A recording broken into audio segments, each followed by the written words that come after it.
சௌமியா அன்புமணியோட அரசியல் ரொம்ப பாராட்டத்தக்க உடையதா இருக்கு. அதுவும் சட்டசபையில அவங்க வந்து குடுக்குற ஒவ்வொரு ஐடியாஸுமே வந்து ரொம்ப திட்ட தெளிவா கரெக்டா டு த பாயிண்ட்ல பேசுறாங்க. அது வந்து நம்மளோட விவசாயிகளோட பிரச்சனையா இருக்கட்டும், அவங்களுக்கு என்னென்ன தேவைகள், எப்படி எப்படி நம்ம வந்து கவர்மெண்ட் அவங்களுக்கு ஹெல்ப் பண்ணலாம். அப்படி இல்ல லேட்டஸ்டா நம்ம வந்து பார்த்தோம் மேகதாதுவை பத்தி பேசும்போது பாலாறுக்கு நடுவுல எப்படி தடுப்பணைய வைக்கலாம், இல்லாட்டினா காவேரி நடுவுல எப்படி தடுப்பணைய வைக்கலாம், எவ்ரி 10 கிலோமீட்டருக்கு ஒரு வாட்டி தடுப்பணைய வைக்கலாம் அப்படின்ற மாதிரி நல்ல ஒரு இனோவேட்டிவ் ஐடியாஸா வந்து அவங்க வந்து கொடுக்குறாங்க.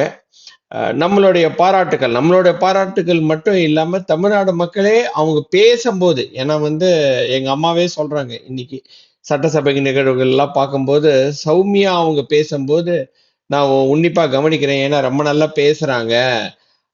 நம்மளோட முதலமைச்சரும் வந்து அவங்க என்ன பேசுறாங்கன்றத கேட்கறதுக்கு கேட்டு அதுக்கு ஏத்தபடி ரியாக்ட் பண்றாரு. ஸோ ரொம்ப நல்லா இருக்கு அப்படின்னு சொன்னாங்க. ஸோ வாழ்த்துக்கள் சௌமியா அவங்களுக்கு. கலக்குறீங்க. Just keep this going. நன்றி, வணக்கம்.